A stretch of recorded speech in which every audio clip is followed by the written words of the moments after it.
welcome Geoff and Vikas, two kind of heroes of mine, I have to say, in education terms at least. And been drinking. And Geoff, thanks for doing your hair before you came on today. Appreciate it. Yeah. Okay, so moving on to slightly more serious things. We find ourselves in a world where the whole kind of fabric of education is probably about to change. And I suppose if I were to throw this straight across to you is, what do you think the biggest changes are going to be over the next 6 months to a year? Geoff, can I kick off with you? Well, I think the immediate changes which will be happening across the world, they're happening in the UK at the moment, specifically in England, we are reminding ourselves that for all that people think that, or at least some people think that education is about statistics and metrics, it's about humanity. And what we are seeing is the older generation welcoming the younger generation into places where you can learn stuff. And I think there's something very deep about that, and it might just remind us that schools fulfill a community role and leaders have a community role that I think have been pushed aside very much. And what I would hope is that we don't think we're going to default back to a system which was defined rather narrowly, and that we're talking about it all as being deficit models and catch-up, because frankly I think that's insulting to young people. I think it ought to be a great celebration of what learning can be, and the way learning in person, enhanced through technology, I have to say, I think we'll learn about that as well, that now moves centre stage. Now I don't think everybody listening to this would agree with that. Many people would say it's sentimental. There'll certainly be government ministers who wouldn't agree with that, but I bet parents agree with it, and I bet a lot of young people who are reconnecting with their friends and their teachers will believe it. And there is an opportunity, I think, to create a more optimistic education system in England in particular, where I think we have allowed it to become too narrow and too utilitarian. Sure. And Vikas, before I ask the same question to you, I mean, based on what Geoff said, from what I know of you, there's a philosophy there that you would probably share. My only question is really, is what's happening around the rest of the world in that sense? Is everyone thinking that way, or are people thinking, hang on, we need to get our maths and our English all up to speed before we do anything else? I think that's a really interesting question. And whilst I agree with much of what Geoff has said, the thing that I'd go on to emphasize is the role of the teacher being recognized and actually celebrated now. If there's one story that emerges for me from the pandemic and the challenging times that we have, is how teachers have been, most often have been seen as first responders to the crisis. And I think that's a really great thing, because there's a certain appreciation that the teaching profession has missed actually for a long time. And all of a sudden, people are now attuned to understanding what the demands of homeschooling are and how to look after little Johnny. Well, here we are. Now we have an appreciation that teaching is a profession that needs to be invested in, and teachers should be celebrated for their professionalism. And so that, I think, is a huge thing that's happened over the time. And, the world faces a massive crisis when it comes to teacher recruitment and retention in particular. We in the UK ourselves, we have an issue on this. And this is very much the same in many parts of the world, where, folks wouldn't consider teaching to be their first choice of profession.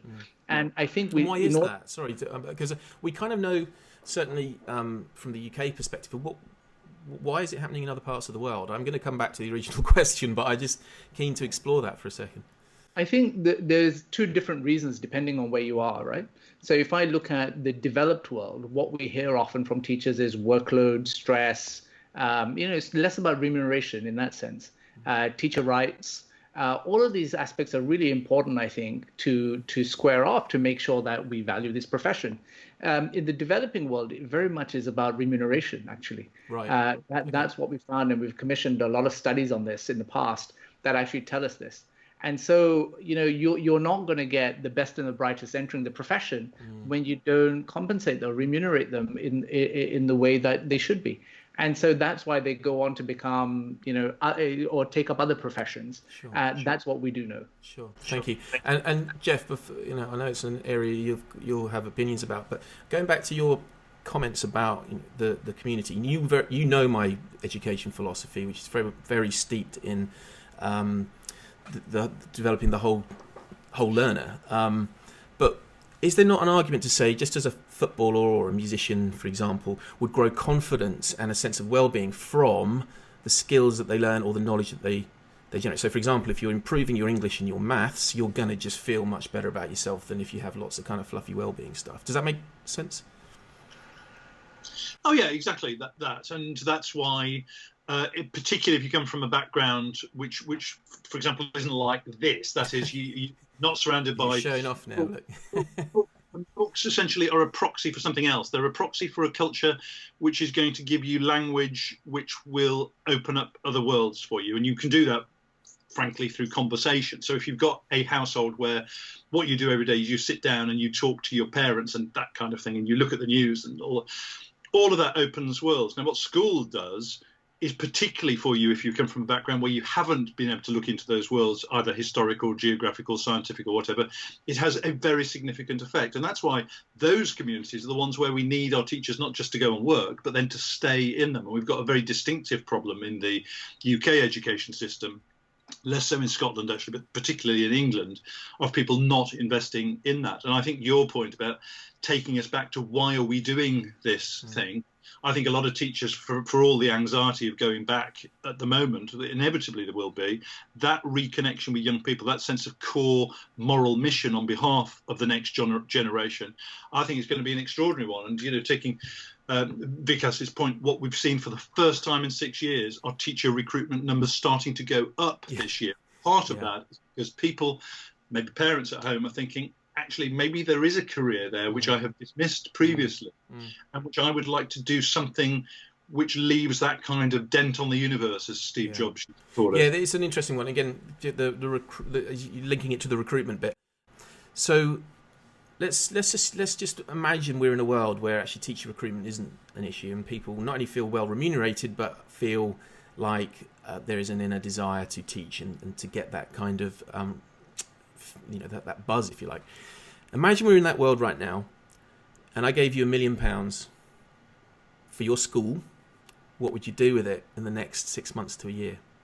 Well, I'm going to ignore the £1 million bit of it, actually, because what I'd like to just talk about is a kind of conceptual thing, and it's quite a different thing for someone who runs a trade union to talk about, because it will be seen as heresy by some. But I think one of the issues about being a teacher in some cultures is it looks like an old-fashioned profession, a profession which has failed to update itself. And one of the things I particularly enjoyed over the past 2.5 years is a partnership that Askell has had with Apple Computer. And it's not been a commercial partnership at all. And it's not been out promoting Apple, even if this sounds like it is. Because what it's demonstrated to me is that up until relatively recently, if you were a kid with a not very good teacher, then you struggled. You know, where did you find stuff out? Now, what this now does for me is to allow me in a lesson to record stuff, or to be able to access stuff, to be able to slow things down, to watch a movie version, to watch a better teacher than you are teaching me in a different way, to be able to make the text bigger and smaller. And suddenly what that has done for us, I think, is to broaden the sense of who can benefit from learning. And at Apple, they talk in particular about this kid who was suicidal at school because of very, very deep dyslexia, who suddenly found that because she could just see text, slow text down, learn things at her own speed, has moved on and got a PhD and has become an extraordinary blossoming human being as a result of it. I would love teachers to be able to embrace, in the way that they are in parts of the world, technology in a very inclusive way. So the young person who had written off their ability to be successful in learning, now sees that technology isn't a replacement for the teacher, it enhances the role of the teacher. And I think we've got huge amounts we could do. And I do think that this period we've just been through, where we've suddenly had to embrace technology in ways that we hadn't before, may be one way in which we start to get that inclusive sense of greater access for more young people, if that makes sense. Yeah, and I mean, certainly there are a lot of young people who we know are homeschooled, because not through choice necessarily, or they just can't access school because of anxiety. And I think a year ago, well, I know there's people close to me who simply couldn't get into school because of the anxiety. But actually, if only teachers were able just to kind of flick on the Skype and have their friends give them a wave and say, hey Billy, why don't you come in today? And I think the human connection part is a big part of it. Vikas, same question to you. £1 million. You don't have to take my £1 million. Geoff's not interested in my money. But what would you do next 6 months to a year? It might be technology based, or it might be CPD based. I mean, what would you do? You know, physically on the ground.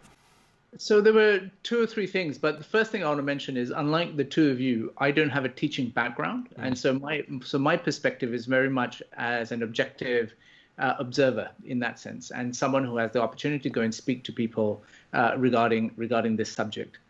You may be aware that in May I hosted a large conference called T4, Yeah. where over I remember. 100,000 people joined, Was it 78 countries, nearly 100,000 people engaged? Incredible. Yeah. yeah, so around 103,000 people registered for the event, and we did it on the basis of what can we do to help teachers figure out what this new normal looks like for them, and we identified four areas: technology, leadership, collaboration, and well-being. And the thing that actually struck me was the amount of interest there was in the subject of well-being in particular, where all of a sudden you had this subject, which was often regarded as a nice to discuss, became quite integral and central to the discussion around trying to understand and explain what this new normal may look like for them. So that gives me some sort of trajectory of travel to say that this is what people are really interested in and have actually focused on. And of course, it doesn't take rocket science to figure out the anxiety, the challenges that people have faced. Having said all that, the one area that I am interested in seeing more of, and it's actually not a discussion that comes up that often, funnily enough, unless you're talking about politics, is the subject of leadership.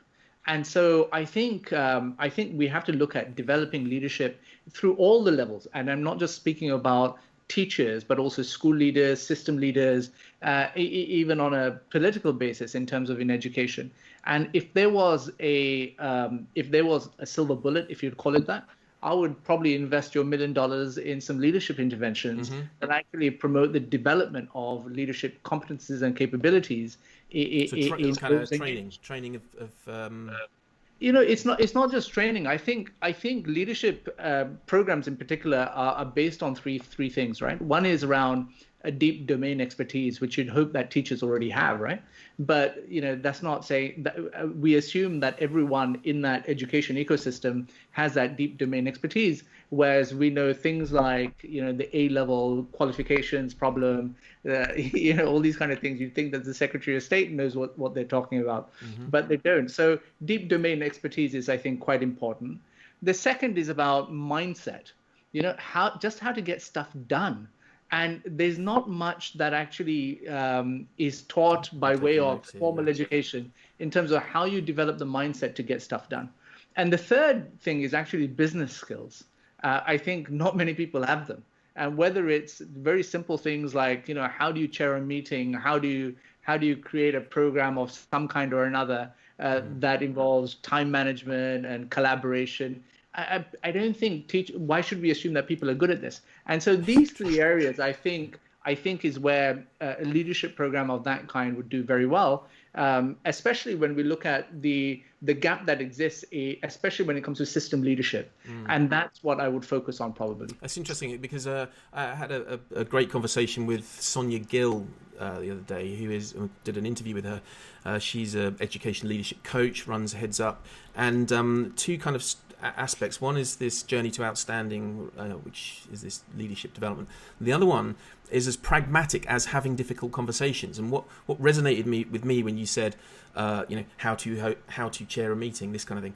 I believe there are huge amounts of time, effort, energy, and money actually wasted, probably in most organisations and sectors, but education being one of them, where perhaps there's a lot of energy possibly that could be optimized, if you like, so people can literally learn how to have a difficult conversation. And that's something I've learned from Geoff in the past. And I remember 20 years ago, Geoff giving me a piece of advice when I was getting quite frustrated, and he said, look, you have to learn to manage people above you as well as the people, and just little gems like that sometimes are really powerful. But I wonder now, we have, and Geoff, this one for you, bearing in mind you run such a prolific leadership organization in our school, what is the current state of leadership? Now, I completely understand why we want to get behind our head teachers, behind our leaders, and say they're all doing a fantastic job. The reality, I can't believe everyone is doing a great job, and I just can't. And but not necessarily because they don't want to, but organisations like yourselves wouldn't necessarily be kind of as in need if we didn't have that, if that makes sense. And I don't think we can say that we've been underfunded for 10 years and all the rest of it and then still say we're doing a great job. I just don't see this counterintuitive to me. So where are the gaps? What are you finding from an ASCL perspective that people need support with in terms of leadership? Is it the technology aspect? Is it the culture? Is it the difficult conversations? Is it the strategy, planning, crisis management? Where do you think are the major challenges? Well, I think what we've got in the English education system particularly is a very fragmented system. And what that means is that if you become a head teacher, for example, that too often it can feel a pretty isolated role there. And you feel that what you are measured on are things which are often beyond your control. So what is my inspection visit like, and what are the results this year? And, as a trade union, we know that there are people who started in normal years last September, who based on this year's results lose their job. That is a terrible indictment of a system which is too short term, but is also measuring the wrong things. And if we believe community leadership should be part of what's important, then we ought to be training people for it. Now, when I started as a head all those years ago, one of the things that we had as a legacy from a Labour government was a National College of School Leadership. It had all kinds of flaws to it. It was a bit strong on rhetoric and not good at how do you chair a meeting, perhaps.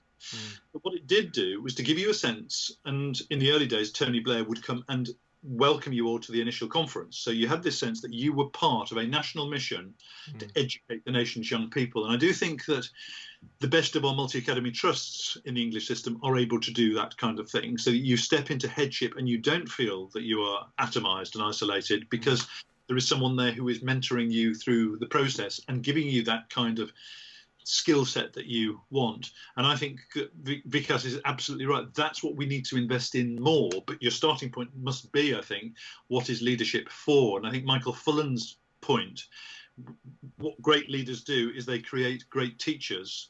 We have to keep it focused on the impact we'll ultimately make on our children. And that means that pedagogical leadership is, for me, particularly important. Living, breathing and talking and showcasing what great teaching and learning look like, and giving people then the space to make mistakes, to take risks in the classroom, so that we get a culture of teaching not being something you can take off the shelf. And one of the pleasures of my time in headship and deputy headship before was seeing how you were developing other people, often by leading them to it and just having conversations with them. That light touch. The joy of leadership is something that'd be great back for everyone. I want you to give us a little bit of a snapshot about World Education Week, because I think, coming from what Geoff just said about this notion of feeling isolated or atomized, if you like, some people will feel that way. Your initiative, for me, is what encapsulates the ability for the world to connect, not just for our own countries and our own local areas. And I know it's a very difficult scenario at the moment, because people are being very pragmatic about the day-to-day, have I got a mask, have I not got a mask kind of thing. But actually looking way beyond that.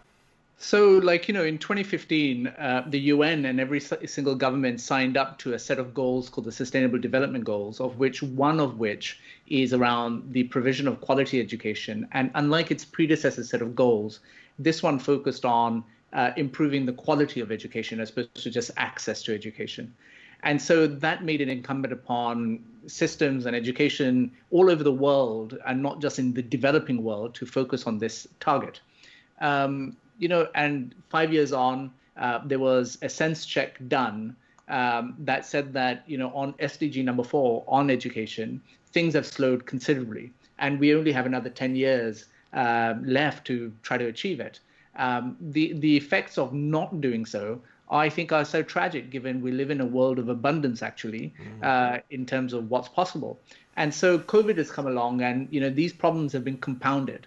And the thing that I realize is that it's very easy to actually criticize decision makers in government and the UN, and it's perhaps fashionable also to do so. But actually, if we are to look at increasing the quality of education, I can't imagine a policy expert sitting in Whitehall actually having that much of an influence on what happens in my school or your school. But however, a school principal, a school teacher who has taken this journey to develop some sort of expertise and specialism would be more than willing, and actually the culture in schools is that they're more than willing to share how they arrived at that juncture. And that being the case, today Zoom and all these digital platforms allow us to have new voices come to the table and engage in that discussion. So World Education Week is an effort to showcase 100 schools around the world that have developed a specialism or expertise in a particular area to make sure that their peers in maybe another part of the world can actually undertake the same journey. What's interesting, Rob, is that what the pandemic has actually done is provided like a level playing field in many respects, where we're all caught with our pants down. And so in that situation, we all are more receptive to learning about what happens in other schools and other systems. Are people really more open to finding out, or do you find that people have kind of shrunk in and kind of focused on their bit? So if I just look at the response that we've had to World Education Week so far, from the number of schools that have come forward and say, we want to share our expertise, that itself negates your argument, because there's so many schools voluntarily have come forward. And we've now shortlisted 100. So that's number one. And number two is, I think there is this feeling about a greater global education community that has emerged. These issues of inequity and equality that we are finding in our country similarly have come to the fore in others. And we're not just talking about developing world context, we're also looking at developed world context. And so when you have ministers of education actually discussing things like, well, on Zoom calls, which are meant just for them, about how they're trying to figure out school meals for kids who are most disadvantaged, it shows a level of sharing and collaboration that I think is possible because of this format now. Yeah, well, that's certainly true. And Geoff, you've always been someone who's very bold, and I wouldn't say you've not been afraid to sort of steer your own path, because I know that it would have caused you anxiety to say, we're not going to play inspection games, we're going to focus on what's right for the children. And when you say that publicly and in articles and such like, that is very, very genuine. But I know it would have caused anxiety, and perhaps in leadership, there are some head teachers who simply don't have your boldness, if you like, that confidence. What message would you give to people who right now need to be perhaps doing fewer things in greater depth, as Mary Myatt would say, but don't have the confidence because they still feel like they have to do everything? Yeah, I mean, I'm not sure if it is boldness and confidence. I thought you said baldness, actually, at first.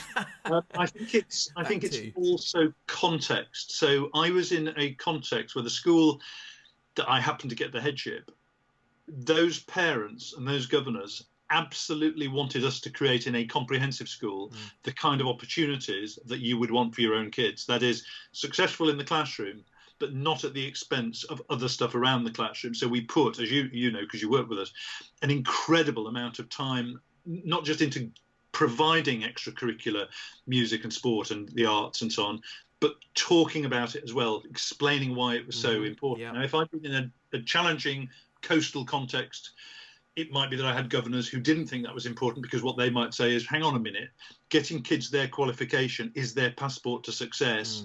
So, yeah, we like all the other stuff, but you've got to do this. Now, sure. I would want to respond to that by saying it really doesn't have to be either or, but they would respond to me by saying, well, that's all right in your context and not in ours. So I think context is very important. But I also think that Simon Sinek start with why stuff, what are the principles? And it happens that the trade union of 21,000 head teachers and deputies I look after has got a motto, which is speak on behalf of members, act on behalf of children. And that I now realise was essentially what I did at King Edward's there, because I thought my own education was, it was all right, but it was mediocre. And so it was for many of the leadership team. And we simply said, so what would we need to do to make it better than that? And that's what led to us doing some quite distinctive things, which were right in that context. I don't boast about them being right everywhere else, but in that context there, with the support of the governors, what looked like boldness and confidence was actually probably absolutely rooted in what did we want for our own children. Sure. And Vikas, so again, focusing on World Education Week, because that's obviously drawn a lot of schools together. What would you say the kind of blend between technology-focused innovations and kind of sharing, and perhaps more traditional, or perhaps also I'm sure there'll be some that is, as you pointed out, around just literally surviving and logistics and that kind of thing. What kind of mixture are we finding, or will we find when we come to World Education Week? I mean, so innovation is quite an interesting subject, and people often associate it with technology. But actually, the subject is quite wide. If you want to go down the technology path, we have some schools. For example, we have a school in the UK that looks at competitive gaming as a way of engaging its community and its kids to get them enrolled. And this is in Reading, for example. But then equally, that's great. Yeah, and actually, that's a really good one, because I remember years ago we used to set up, and Geoff might remember this. We would set up our auditorium, our theatre, with a big screen, and they would play Super Mario and that kind of stuff. And actually, you'd find it would be a bit of a honeypot for people coming in. I know that's not obviously in the digital extended space, but that was certainly, those kind of things can create a sense of community, can't they? Absolutely. And then what I was also saying was that on the other extreme, where on one hand, we're discussing competitive gaming and esports, to delivering education through radio in places like Sierra Leone, Liberia, and West Africa.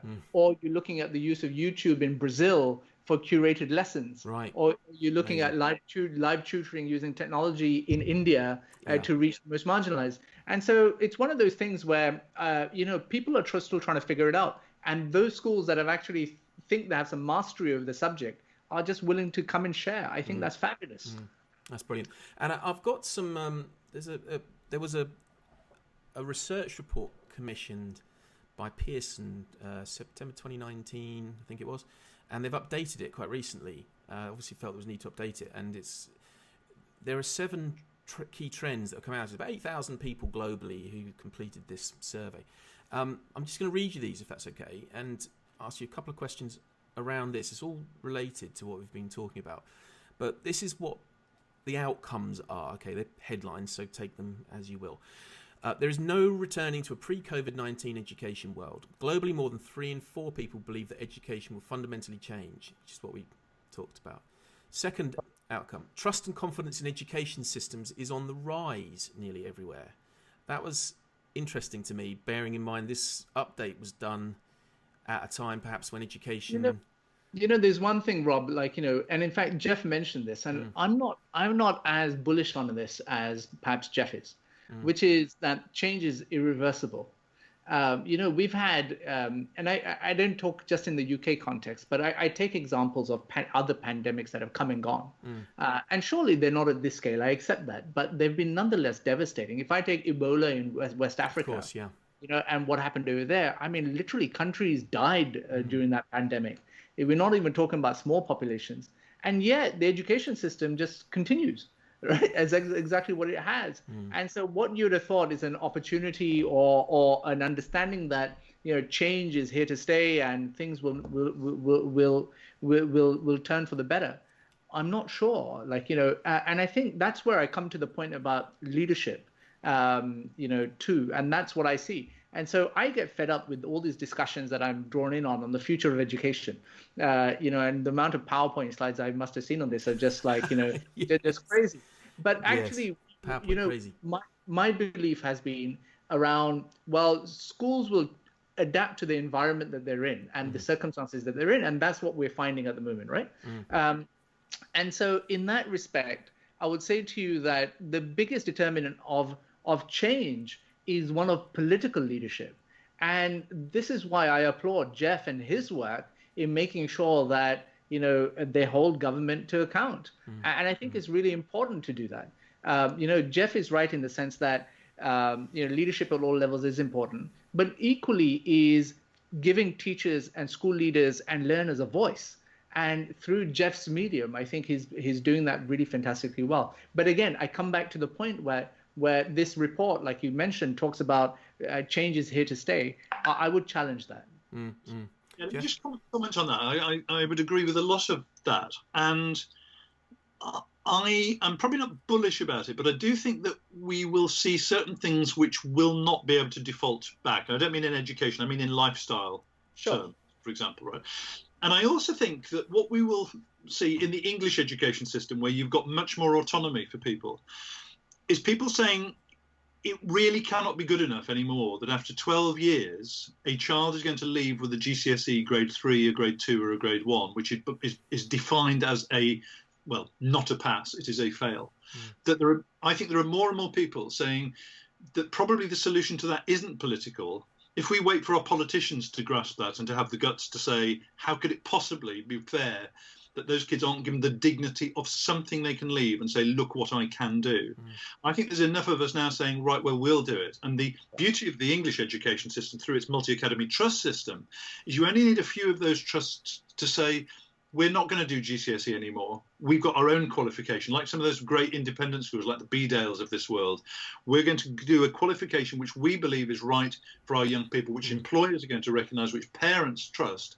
That would be a very significant turning point. And so my thesis is this the moment that people will say, it's time to change some of that stuff on behalf of children and young people? Now, that will be a real test of courage of leadership, not at the political level, where I think it would be a very big ask for a Secretary of State. Again, it comes down to that, do people believe in that? Do they have the genuine confidence to make those types of decisions without sort of getting into trouble, if it were, or losing your job? And I think that point about your context, the individual context that you find yourself in and adapting to that, and similar point with you, Vikas, is very important. I'm going to be a little bit provocative and say, look, what I've noticed when I noticed how many people were going online. I mean, I've been working online and video conferencing and screen sharing and that for a long time, and I have a lot of relationships in China where I don't think I've written an email for 6 months to a year. It's Messenger, and so there's a lot more flexibility, and it's a kind of different thing. But I noticed that people were getting on Zoom and Teams and such like, and finding their way, and I felt that was healthy. But I couldn't help finding myself getting a bit frustrated, if I'm honest, because we've been banging on about this for years. Look, we even put a festival on in 2018, and it started with kind of a technology focus. And the teaching profession didn't want to know. It was, it's not for us right now. It's not our priority. We don't. And then we really had to change it to human skills in a technological world, and really focus on that human skills and have a load of stuff that was nothing to do with technology to get people there, to then expose them to the technology. Now people have been forced. My concern is that we'll hit a plateau, and they know how to use Zoom, they know how to talk over a PowerPoint with the kind of screen in the corner, and we'll hit that point. How do we stop that happening? Because one of the outcomes here is, number 4, again, this is global, not just UK. If online is here to stay, learners want a better experience. So if we are talking about this being the moment, I know we can talk about exam systems and assessment systems and education philosophy, absolutely vital. But are we agreeing that technology is going to form part of this? And we've all said that it's a good thing. And if so, how do you make it better? Because what I'm kind of seeing is some centralised things. You've got BBC Bite Size, there might be the Oak Academy. But actually, does that help the local context? I'm not so sure. Maybe we should be putting more into local areas to skill up people in local areas. I mean, what are your thoughts? And Vikas, I'll start with you on that. So for a couple of years prior to COVID, actually, I set up an EdTech investment fund. And with the idea of that, I wanted to support the ecosystem that exists to make sure that these technologies can be brought to fruition and be used to improve learning outcomes. And what's happened, it's not that I stopped doing that, but I left that role. And what's happened because of COVID is one of the things that we always found was teachers talking about their hesitancy in using technology. So the first part of that, I think, is covered off. Everyone recognizes that technology is here to stay. And so in that way, this change has been irreversible in terms of there's an attitudinal shift. Now, that being the case, we have to think in terms of, well, when I look at technology companies, edtech companies in particular, out of the 300 odd that I met for investment purposes, the one question I would ask them is who forms your board or who forms your management team? Just try to assess what experience they have of actually teaching in a classroom. And what I found was out of the 300, probably a handful, no more than 10, actually had that competence or could fulfill that criteria. And that so depth of understanding, and so I'm not saying that it's difficult to understand, but it's a very different thing. And you guys will be able to attest to that more than me in terms of when you're actually trying to teach a class what goes through a teacher's mind is fairly unique and very personal. But again, to get an ed tech company to understand that is of tall order. And so I think that the great thing that has happened is the attitudinal shift. I think we need to bring more teachers into this discussion. I think we need to invest resources, whether it's government training programs, whether it's corporate social responsibility, whatever it is, to make sure teachers you build the capacity of teachers to do hybrid learning. And all of these things, I think, will come in droves now, actually. And how do we do that? Is that training, or is that because when we would teach Sports Leaders Award, okay, one of the first things we do is we throw some equipment into the group and say, just play with the equipment and find out and such like. So I didn't necessarily think April, May was a time to be necessarily teaching schools how to do this. So the thing I learned is that, teachers trust teachers and schools trust schools. And so that being the case, like, having exemplar teachers and exemplar schools actually involved and achieving a network effect, I think is quite important. Of course, training has a role to play. So does role modeling. And so we have to think in terms of that entire mix of things that we need to do to make sure that, the kids that we are entrusted to make sure that they grow up and prosper actually receive the education that they most deserve. And regardless of whether it's offline, online, in-person, hybrid, homeschooling, we have to think of it like that now. And Geoff, how do you see, if online is here to stay, learners want a better experience? How do we do that? Well, I think part of the problem is what we mean by technology. So I always remember in the early days of headship, standing up, telling kids how we're going to be investing in ICT, as we called it, didn't we? Information computer technology. Yes. And I remember a kid coming to me at the end of the year saying, Mr. Barton, so do I understand right that what you meant by ICT was lots of teachers doing PowerPoints all the time? That's what it just felt like to them. And it's a bit shiver down my back there. It's bringing back memories. Yeah. You talk about technology, you talk about Zoom and Skype. The really interesting bit, going back to my point about how do we reinvent a teaching profession, in the way that if you are a surgeon now, technology will have significantly changed the way you work, right? I don't know if it has changed teachers' work very much, because we've moved from using a blackboard to a whiteboard to an interactive whiteboard, which probably isn't being used interactively very often. Yeah, what we know is that what you can do is you could be assessing a young person using algorithms, if that's the word we want to use at the moment, which can give them better quality assessment than the teacher ever could do, freeing the teacher up to work with other kids. Now, the implication of that in secondary is you could have much bigger class sizes and teachers and other adults working with those children who need the human interaction and mentoring and stuff. And people have talked about that for years, but we've never really seen a lot of experimentation. Do you think that there's a thirst there in the UK specifically, Geoff? Or do you think there is an actual thirst from the teaching profession to do that? Because people, when you went to Iraq, you spent time in Iraq and China, and you've seen that absolute thirst. And Vikas may back this, I don't know, but certainly in other countries you get this genuine thirst to learn more and more and more and more. Do we feel that in the UK? Is foundation there for us to make these transformations, or are people kind of happy to just do what they do? You'll see it from some people, but of course, as a group of trade unions, it's in our interest to keep things pretty much the same as they were, isn't it, in a sense? But what drive things is the fact that it's going to be harder and harder to keep recruiting more teachers, probably.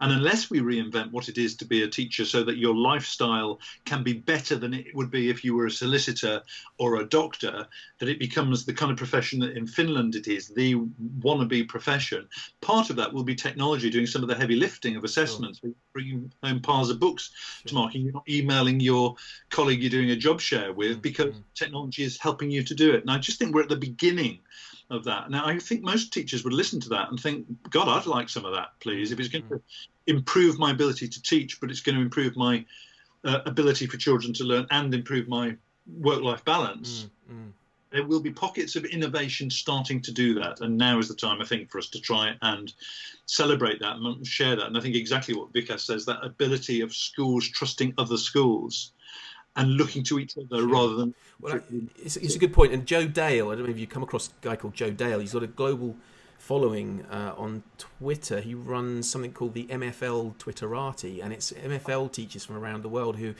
it's all about tech. And I did an interview with them the other day, and I have to say, the experience and knowledge they have and how they're spreading it among the MFL world, I felt that there was so much power there. What's your take, Vikas, on this notion of teachers adapting? Because I'll tell you again what I've seen, and I'm going to say I've seen 101 brilliant things, but I've also seen really powerfully kind of accepted teachers in their normal profession going online and kind of sinking, and they become monotone and they talk over a PowerPoint and they think we slip back into delivery mode. I must deliver this because, and I, or they're scared of safeguarding. What's happening around the world, and are people more used to it? Because my experience of people in China is they tend to say, oh, hi Rob, yeah, sorry, I'm exhausted, I've been teaching all day. I said, you're teaching all day, you're in school? No, we teach online all day. So it's synchronous. What's happening in other parts of the world? Can we learn stuff from them that stops us just talking over PowerPoints? I think, again, it speaks to the point of what Geoff said earlier, which is, I think there's an acceptance that this is the new reality, in that we all have to become accustomed to teaching in this way, to learning in this way, and it's just going to be part of our fabric, right? That being said, I haven't met many teachers actually who have said, I've nailed it. And actually, even in the offline format, I don't know many teachers who said they've nailed that either. In a similar, so it's part of the journey that we have to undertake, and we have to, make sure that we cater to the demand and the interest in teachers. Come back to one of Geoff's points, which is around we have to demonstrate, or technology companies have to demonstrate how the life of a teacher will improve considerably as a result of doing this. One of the areas when I look at productivity tools in particular, I think of things like lesson planning. And I was speaking to a teacher just last week about lesson planning, and they spend hours on end, like on a regular basis, on a nightly basis around lesson planning. And you think, well, there's a company called Pango, as an example, that actually helps teachers coordinate their lesson planning so that they spend a lot, their time more efficiently. And what was it called again? Sorry. Pango. Tango. No, Pango. Pango. Okay. And things like that, I think, would be welcomed by teachers. And so it's about, well, how do we get them accustomed to this, and how can teachers embrace that? Because there is a benefit for them in that. Because I don't want to sound I'm being slightly playing devil's advocate to some degree, and I certainly wouldn't want to characterize education profession in a negative way. I am from the education profession, and I'm also from business, but you've got to have that desire to want to do this stuff. And Geoff, do you feel that as we go forward, tangibly, how are we going to get all of these pockets of good practice shared? What do we need to set up? What do we need to do? I mean, is it through a central resource, or is it through a mindset change, or is it money, funding, £1 billion Catchup fund, or whatever it is? What do we got to actually do? Because I worry, if you like, that we will now plateau and people will get back into their kind of pockets, if you like, and that desire to make everything more efficient and faster and slicker and more fun and exciting. I talked to Beth Fleming the other day, she spent years teaching in China and Spain, and she's taught for 5 years for English First online. So she is she can hold people in the palm of the hand through that screen. She's an exception, I think. And so what are we going to have to do to spread this around, this good practice? Well, I think there'll be a recognition from some people that more of the same is just going to give us more of the same. And if your starting point, I'm talking about the English education system particularly here, it works for 70% of children, right? But you have got, as I said earlier, a forgotten third. Yeah, the forgotten third, which is a report by ASCL for people who pick up on this, and they can access that through your ASCL website, I believe. Yeah, and we feel very strongly that we have to have a curriculum and qualification system that works for everyone. Now, that will by definition force us to rethink some of the ways we do things. And it's not to say that everything is wrong, because lots of it is good. But what must it feel like on results day to come out with a grade 3 after 12 years of a primary and a secondary teacher teaching you, and to be branded nationally a failure? It's disgusting. But is that something to do with the way we as society suggest what is successful. So yeah, it's the metrics point that I said right at the beginning. Yeah. So we quantify our education system. They don't do it everywhere, but we tend to quantify it in terms of certain metrics, and that drives certain behaviour. And I think maybe we just remind ourselves that it is about the humanity of stuff, and there are things that we would want as we prepare young people to take their place as citizens that maybe aren't so easily measured, but as experiences we want them to have had. And the people who can best do that are those adults in those schools. If you validate the fact that it isn't just about catch-up, it is about the other stuff as well, which helps them develop those citizenship skills. And I know it sounds very grand and rhetorical, and there'll be people quick to shoot that down, but my guess is lots of parents would listen to that and think, that's what I want my kid to get. Of course I want them to have some qualifications. I want to have other things around that as well. Yeah, sure. Vikas, same kind of question to you. How do we create that sharing? Obviously, again, it might be a really good point just to wrap up with in terms of World Education Week, also what you've done previously, and where you think we need to go in order to make sure that we're not just got pockets of excellence, but we have a culture of excellence that can be globally accessed. To me, it comes back to my point, which I made, which is about demonstrating leadership.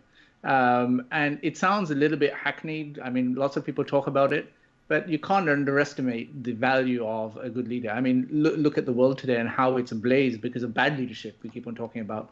And so if we know that what bad looks like, let's invest in what good looks like.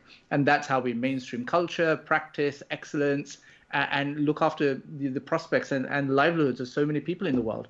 I think it's a terrific time to have this discussion and to rebase our expectations. Okay, brilliant. And finally then, Geoff, I'm going to nab you for one more thing, which is, what would Shakespeare say right now? One of my favourite quotes from Shakespeare, which I might just have in front of me actually, is, have I got it?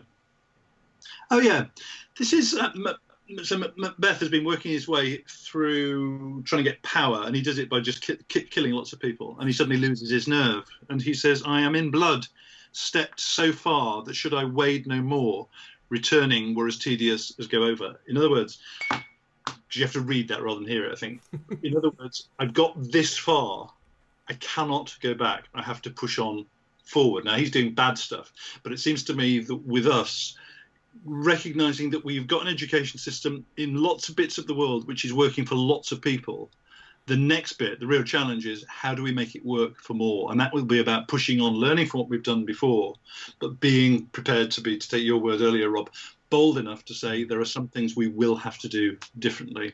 Shakespeare would have said it better than that. Sure. And we've talked previously before about fearlessness. Perhaps boldness is the same kind of area. And Vikas, I'd say if I was to give you that word, fearless, being fearless, what would that mean to you in this context? And your final sort of parting advice for the profession, if you like, to make sure we do what Geoff said, which is to carry on.